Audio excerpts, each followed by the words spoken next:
तो चले बेटा, आज हम फ्लावर के बारे में डिस्कस कर लेते हैं। तो आज के लेक्चर में आपको समझाया जाएगा ये फ्लावर है क्या, ये किस में रोल प्ले करता है और फ्लावर में हमें कौन कौन से स्ट्रक्चर्स, कौन कौन से कंपोनेंट्स मिलते हैं। ठीक है बेटा, तो चलो शुरू कर लेते हैं।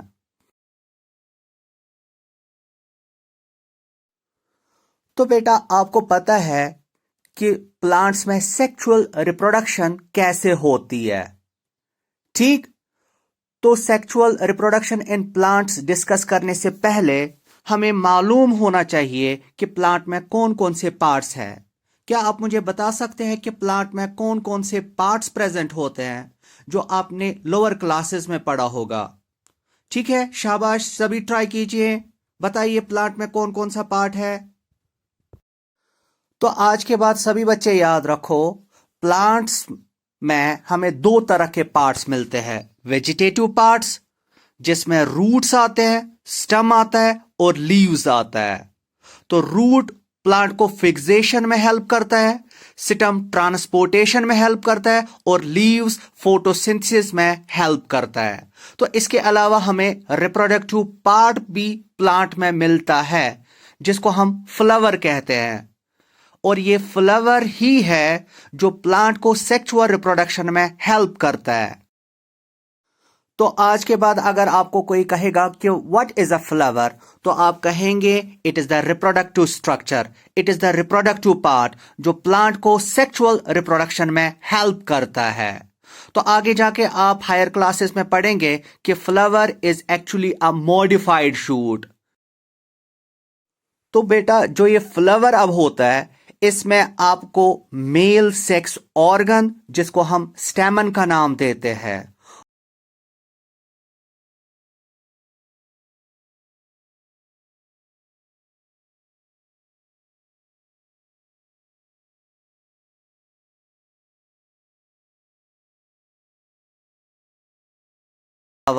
आपको फ्लावर के अंदर फीमेल सेक्स ऑर्गन भी मिलेगा जिसको हम पिस्टल या कार्पल का नाम देते हैं।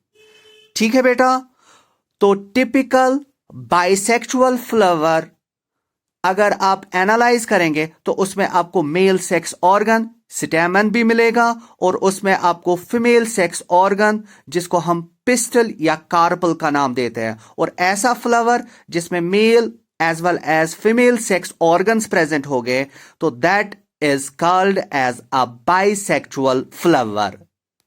ठीक, तो बाइसेक्सुअल फ्लावर के अलावा भी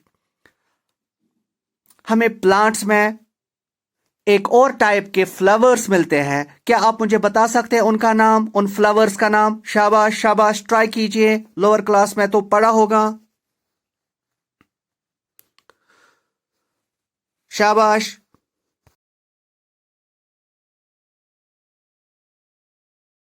तो शाबाश, बताइए। तो चले मैं ही बताता हूं। तो बाइसेक्सुअल फ्लावर्स के अलावा एक और टाइप्स के फ्लावर्स हमें प्लांट्स में मिलते हैं। तो उन फ्लावर्स को हम नाम देते हैं यूनिसेक्सुअल फ्लावर्स। तो यूनिसेक्सुअल फ्लावर्स ऐसे फ्लावर्स को कहा जाता है जिसमें मेल सेक्स ऑर्गन यानी कि स्टेमन या फीमेल सेक्स ऑर्गन यानी कि कार्पल प्रेजेंट होगा। तो एनी फ्लावर जिसमें स्टेमन या कार्पल प्रेजेंट होगा तो उसी को हम नाम देते हैं यूनिसेक्सुअल फ्लावर। तो चले बेटा, अब हम स्ट्रक्चर ऑफ फ्लावर डिस्कस कर लेते हैं। तो यहां हम जो फ्लावर डिस्कस करने वाले हैं that is typical bisexual flower. ऐसा फ्लावर जिसमें मेल रिप्रोडक्टिव पार्ट भी और फीमेल रिप्रोडक्टिव पार्ट भी प्रेजेंट होगा। चले मैं आपसे क्वेश्चन पहले करता हूं, क्या आप मुझे बता सकते हो कि फ्लावर में क्या क्या पार्ट्स प्रेजेंट होता है? आई नो सभी बच्चों ने ये लोअर क्लास में तो पढ़ा होगा। तो जो ये टिपिकल बाइसेक्सुअल फ्लावर होता है बेटा, तो इसके पार्ट्स को हम दो कैटेगरीज में डिवाइड करते हैं, essential parts and non essential parts. तो आप में से कोई मुझे बता सकता है कि फ्लावर के किस किस हिस्से को हम एसेंशियल पार्ट या एसेंशियल अपेंडेजेस का नाम देते हैं और किस किस कंपोनेंट को हम नॉन एसेंशियल पार्ट या नॉन एसेंशियल कंपोनेंट का नाम देते हैं। ठीक, ट्राई कीजिए, शाबाश। तो चले देख लीजिए कि जो ये फ्लावर है इसके दो इंपॉर्टेंट कंपोनेंट्स को हम एसेंशियल पार्ट्स का नाम देते हैं। ठीक, कौन कौन सा? एक तो है स्टेमन एंड दूसरा कार्पल। तो स्टेमन और कार्पल को इसलिए हम एसेंशियल पार्ट्स का स्टेटस देते हैं क्योंकि यही पार्ट मेनली रोल प्ले करते हैं इन द सेक्सुअल रिप्रोडक्शन। ठीक, तो stamen and carpel are directly involved in sexual reproduction, इसलिए हम इनको एसेंशियल पार्ट्स का नाम देते हैं या एसेंशियल अपेंडेजेस का नाम देते हैं। ठीक,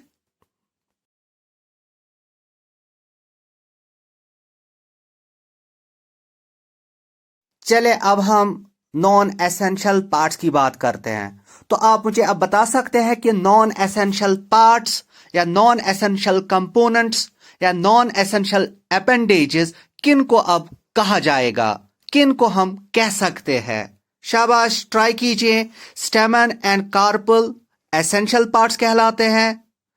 अब बताइए नॉन एसेंशियल पार्ट्स किन को हम कहेंगे? ट्राई, आई एम वेटिंग, बताइए सभी। चले देख लीजिए कि नॉन एसेंशियल पार्ट्स में हमें दो चीजें आती है। एक तो आते हैं कलर्ड लीफ लाइक स्ट्रक्चर्स जिनको हम पेटल्स का नाम देते हैं और इसमें सेपल्स भी आते हैं जो ग्रीन कलर के लीफ लाइक स्ट्रक्चर्स आते हैं। ठीक, तो sepals and petals non essential category में हम रखते हैं। क्यों? क्योंकि ये डायरेक्टली रोल प्ले नहीं करते हैं इन द सेक्सुअल रिप्रोडक्शन।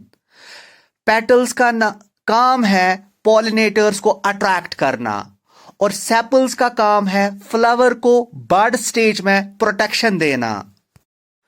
तो चले बेटा, अब हम पहले male sex organ of the flower को डिस्कस करते हैं। तो फ्लावर में जो मेल सेक्स ऑर्गन होता है उसको हम स्टेमन का नाम देते हैं और the group the whorl of stamen को हम एंड्रोशियम का नाम देते हैं। ठीक, क्या आप मुझे बता सकते हैं स्टेमन में कौन कौन सा पार्ट है? शाबाश, ये तो सब कुछ आपने लोअर क्लासेस में पढ़ा है और 9th क्लास में भी मैंने आपको स्टडी करवाया है। तो चले देख लीजिए, आप नजर बराबर रखिए मेहरबानी करके एनिमेशन पे। तो ये जो आप ये एनिमेशन पे ये स्ट्रक्चर या कंपोनेंट देख रहे हो इसी को हम स्टेमन का नाम देते हैं। ठीक, और यही स्टेमन बाइसेक्सुअल फ्लावर या फ्लावर का मेल सेक्स ऑर्गन होता है। तो इस स्टेमन का जो अपर पार्ट होता है दैट इज द एंथर और जो इसका निचला पार्ट होता है जो एनसर्कल अब हो गया, दिस इज द फिलामेंट।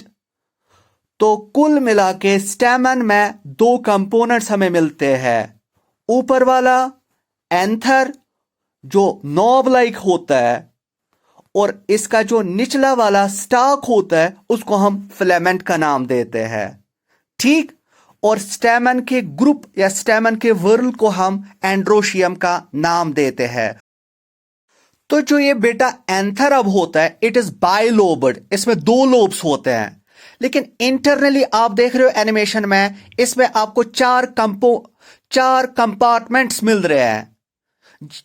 ठीक, तो उन कंपार्टमेंट्स में प्रेजेंट होते हैं पोलन ग्रेन्स।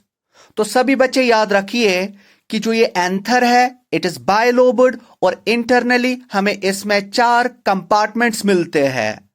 तो उन कंपार्टमेंट्स में प्रेजेंट होते हैं पोलन ग्रेन्स। ठीक, तो बेटा याद रख लीजिए कि जो ये पोलन ग्रेन्स है तो एक प्रोसेस के जरिए जिसको हम पॉलिनेशन का नाम देते हैं, तो उस प्रोसेस के जरिए इन पोलन ग्रेन्स को ट्रांसफर किया जाता है from anther to the stigma. ठीक, तो एंथर से स्टिग्मा तक पोलन ग्रेन्स का ट्रांसफर होना, उसको हम पॉलिनेशन का नाम देते हैं। तो अगर आपको कोई बताएगा व्हाट इज द स्टिग्मा, तो आप कहेंगे ये फीमेल सेक्स ऑर्गन का एक कंपोनेंट है, एक पार्ट है। तो वो हम आगे देख लेंगे इंशाल्लाह। नजर बराबर रखिए। तो अब हम एक और कंपोनेंट फ्लावर का डिस्कस कर लेते हैं, that is the female sex organ. तो फीमेल सेक्स ऑर्गन को हम पिस्टल या कार्पल का नाम देते हैं। तो पिस्टल या कार्पल की कलेक्शन को, पिस्टल या कार्पल की जो वर्ल होती है, ग्रुप होता है, उसको हम गाइनोशियम का नाम देते हैं। ठीक, तो कोई मुझे बता सकता है कि इस पिस्टल या कार्पल का कौन कौन सा कंपोनेंट प्रेजेंट होता है, कौन कौन सा पार्ट हमें इसमें मिलता है? बताइए, शाबाश, पढ़ाया है, शाबाश, सभी बताइए। तो इसमें हमें जो पहला पार्ट मिलता है दैट इज द स्टिग्मा। दूसरा पार्ट जो हमें इसमें दिखता है that is called as style, और जो इसका निचला और तीसरा हिस्सा होता है उसको हम ओवरी का नाम देते हैं। तो फीमेल सेक्स ऑर्गन में हमें स्टिग्मा, स्टाइल एंड ओवरी मिलता है। तो इनका क्या फंक्शन है वो आगे जाके हम डिस्कस कर लेते हैं। तो आपके सामने अब एक छोटी सी एनिमेशन पेश होगी, उस पे आप नजर रखिएगा मेहरबानी करके। उसमें आपको पता चलेगा कि इस स्टिग्मा का क्या रोल है। तो देख लीजिए कि पोलन ग्रेन्स आ रहे हैं और वो इस स्टिग्मा पे चिपक रहे हैं। तो स्टिग्मा का अब आपको क्या फंक्शन लग रहा है, क्या ये रोल प्ले करते हैं? आपने एनिमेशन भी देख ली। तो याद रख लीजिए, स्टिग्मा का फंक्शन है पोलन ग्रेन्स को रिसीव करना। ठीक, तो एनिमेशन पे नजर रखिए कि एंथर से पोलन ग्रेन्स पॉलिनेशन के जरिए जब फीमेल सेक्स ऑर्गन की तरफ आते हैं, तो फीमेल सेक्स ऑर्गन का स्टिग्मा उन पोलन ग्रेन्स को रिसीव करता है। ठीक है बेटा, तो अब आपको पता चला कि what is the function of the stigma, और आपको यहां बाज़ाब्ता थोड़ा कंसेप्ट दिया गया रिगार्डिंग द पॉलिनेशन। ठीक, तो स्टिग्मा के नीचे जो नैरो पार्ट होता है, नेक लाइक पार्ट होता है इस फीमेल सेक्स ऑर्गन का, तो उसको हम स्टाइल का नाम देते हैं। ठीक, तो स्टिग्मा के और ओवरी के बीच में जो पार्ट हमें मिलता है दैट इज द स्टाइल। और स्टाइल का काम क्या है? इसका काम है बेटा इस स्टिग्मा को ओवरी के साथ कनेक्ट करना, जोड़ना। तो अब हम ओवरी की तरफ आते हैं। तो पहले हम देखेंगे ये ओवरी होती क्या है। तो जो ये फीमेल सेक्स ऑर्गन होता है फ्लावर का, इसका जो लोअर मोस्ट स्वोलन पार्ट आपको इस एनिमेशन में नजर आ रहा है, तो इसी को हम ओवरी का नाम देते हैं। तो ओवरी सबसे निचला और फूला हुआ पार्ट जो फीमेल सेक्स ऑर्गन में हमें मिलता है उसको कहा जाता है, और इस ओवरी में प्रेजेंट होते हैं ओव्यूल्स। ठीक है बेटा, तो ओव्यूल के अंदर हमें एक इंपॉर्टेंट स्ट्रक्चर मिलेगा जो हम आगे जाके डिस्कस करेंगे, जिसको हम एम्ब्रियो सैक का नाम देते हैं।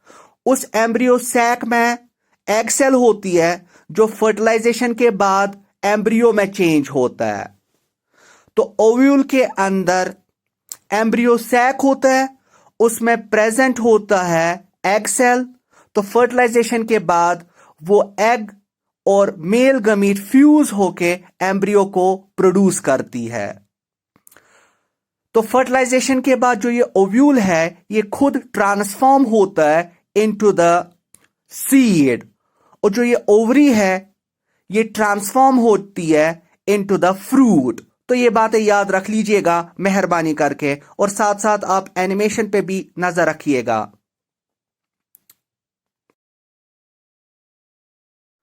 तो चले बेटा, अब हम आगे बढ़ेंगे।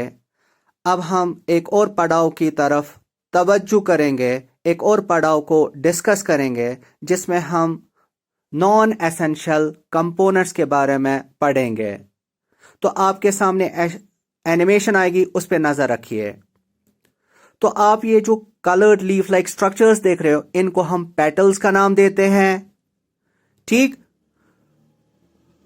अब एनिमेशन पे ये ग्रीन लीफ लाइक स्ट्रक्चर्स आपको दिख रहे हैं, इनको हम सेपल्स का नाम देते हैं। तो एनिमेशन पे देख लीजिए, नजर बराबर रखिए। तो आप देखेंगे फ्लावर। तो इस फ्लावर में जो ये पेटल्स का ग्रुप आपको दिख रहा है ऑन द राइट साइड, तो ग्रुप ऑफ पेटल्स को हम करोला का नाम देते हैं। इसी तरह the group of the sepals को हम कैलेक्स का नाम देते हैं। ठीक, तो the group of petals is called corolla and the whorl और group of sepals is called calyx. तो आपको इस एनिमेशन में अब क्लियर हो रहा है करोला किसको कहा जाता है और कैलेक्स किसको कहा जाता है। जो ये दो कंपोनेंट्स है सेपल्स और पेटल्स, ये इसलिए नॉन एसेंशियल कहलाते हैं क्योंकि ये रोल प्ले नहीं करते हैं, इनका कोई डायरेक्ट इन्वॉल्वमेंट नहीं होता है इन द सेक्सुअल रिप्रोडक्शन। ठीक, तो सेपल्स रोल प्ले करते हैं प्रोटेक्शन में, और जो पेटल्स है ये रोल प्ले करता है इन द पॉलिनेशन। बेटा आपके सामने एक और एनिमेशन आएगी, उस पे आप मेहरबानी करके नजर रखिएगा। उसमें आपको दो इंपॉर्टेंट कंपोनेंट्स के बारे में बताया जाएगा। ठीक, तो नजर बराबर। तो अगर आप इस एनिमेशन में देखेंगे, फ्लावर का जो लोअर एंड होता है वहां आपको एक स्टॉक जैसा मिलता है, एक स्टिक लाइक स्ट्रक्चर मिलता है, एक फिलामेंट जैसा स्ट्रक्चर मिलता है जिससे ये जुड़ा होता है टू द ब्रांच और स्टम। उसको हम पेडिसल का नाम देते हैं। ठीक, तो पेडिसल का जो ऊपर वाला हिस्सा होता है, जो स्वोलन होता है, जो ब्रॉड होता है, जो सारे फ्लावर के पार्ट्स को सपोर्ट देता है, तो उस पार्ट को हम नाम देते हैं थैलेमस। थैलेमस को हम टोरस भी कहते हैं और रिसेप्टेकल भी कहते हैं। ठीक, तो आई होप आपको अब पता चला फ्लावर के बेसिक स्ट्रक्चर के बारे में।